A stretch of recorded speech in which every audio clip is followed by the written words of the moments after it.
What's going on, my good people? It's about that time, man. We got tons of 2K24 news that dropped today, and it's time to unpack it. Now, strength will matter this year. In 2K23, we saw strength really didn't do anything and bully was overhyped like crazy, but Mike Wang said it from his own lips. And you can definitely feel the impact of strength and weight as bigger players easily dominate weaker ones on the glass. Now, he did say on the glass, I hope it'll be the same for the entirety of offense and defense, not just crashing the glass, but all of offense. But if we get more news and find out this is the case, make sure y'all take strength into consideration with your builds, especially with these new pro play animations. We got more contact and shoves, so being able to bully weaker players should definitely be more effective on 2K24. Now, moving on to the other info we got today, we did get the pro play trailer, which is playing in the background for y'all, but I'll talk more about pro play later because we got some more important news to unpack. First thing we got is shooting. Y'all know how important shooting is. There's been changes to shooting to keep it comp,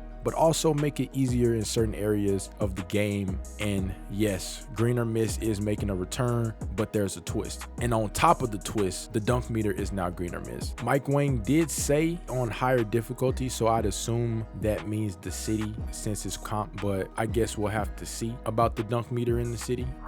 Players who play on Hall of Fame or comp online games will be playing with green or miss shot timing for the ultimate challenge.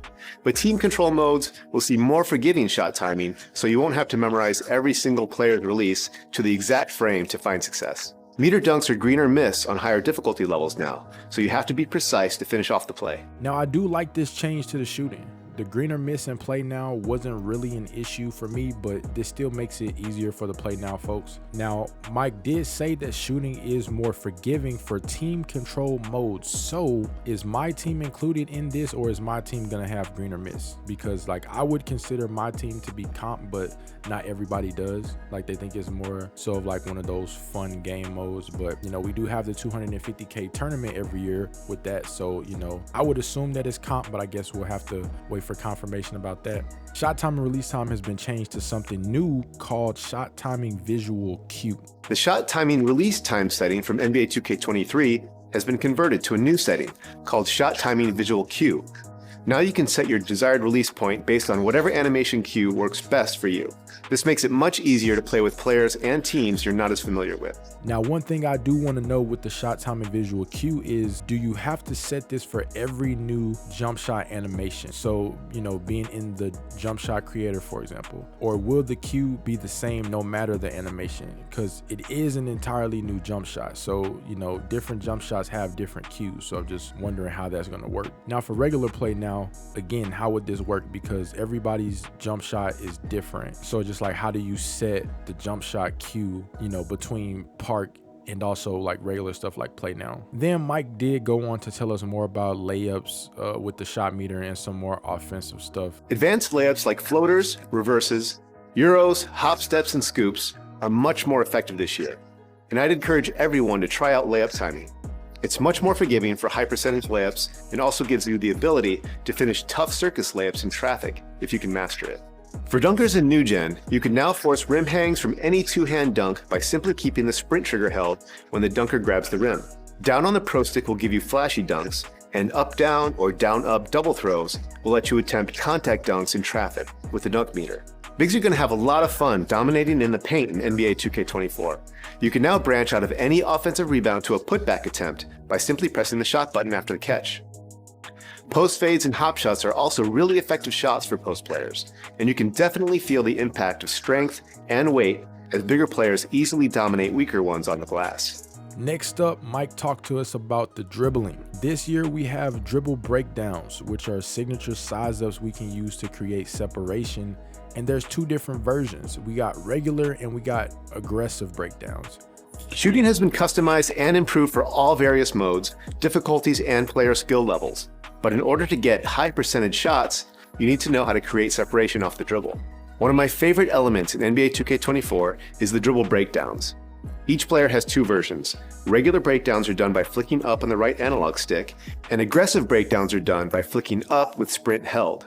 This will initiate a sequence of signature size-up moves that you can use to create separation with on their own or branch out of at any time for an explosive drive or other dribble move combo. And alongside this, we got some new moves to help us with quick bursts of speed. One is called the blowout dribble, which sounds tough in and of itself, and is definitely seen in a lot of basketball. A lot of point guards, primary ball handlers, like you see them pushing the ball out in transition all the time, but I'll let Mike explain more about that. This year features all new signature double crosses, hezi crosses, and escape moves.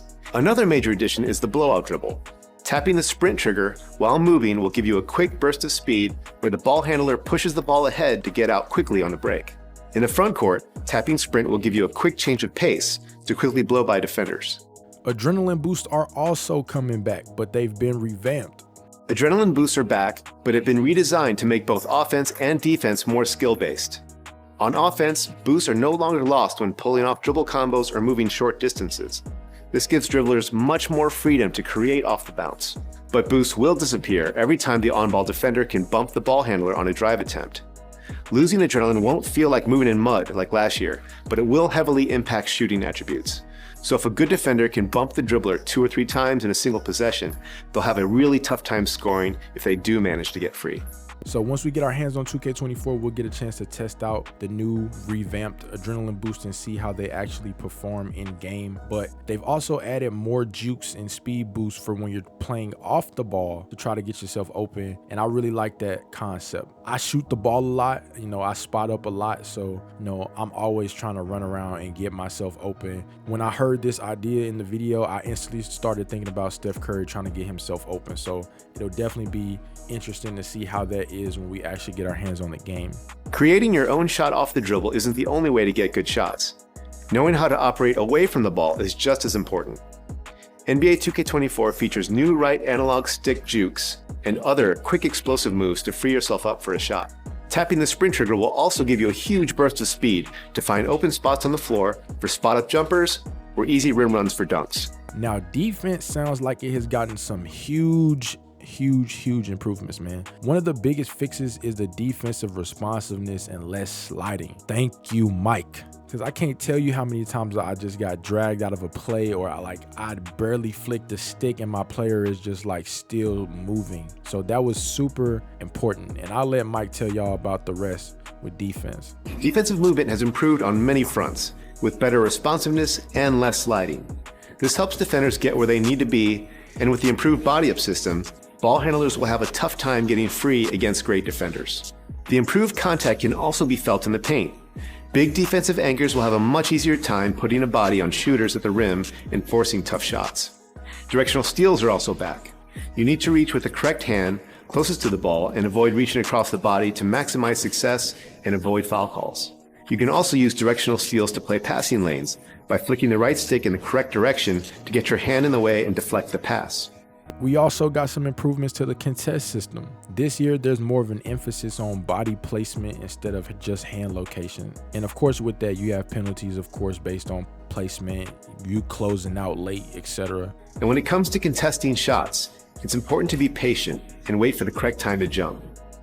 If you're behind the shooter, jumping too early, biting on fakes, or closing out late, you'll quickly find yourself racking up fouls and giving up and-one opportunities.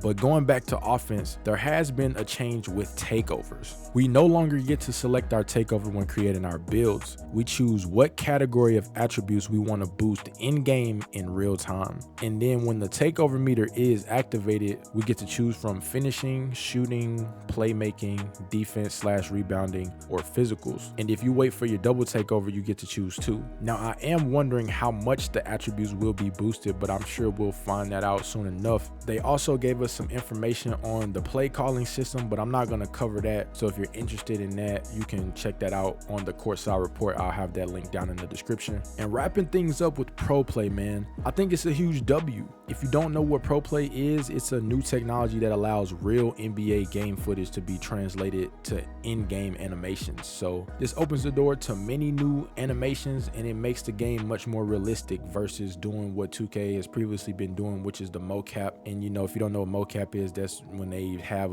somebody come in and put on this suit and they like literally like record and like capture the animations that they have the person do, and they put that into the game. So, you know, pro play is a huge W. I'm excited to see the new animations in the game and see how everything feels. But that'll go ahead and wrap things up. We had a lot to unpack today and we just keep getting more and more news. Let me know y'all thoughts on everything down in the comments and what your favorite piece of information was today. As always, be sure to stay safe out here and I'll catch you guys in the next one. Peace.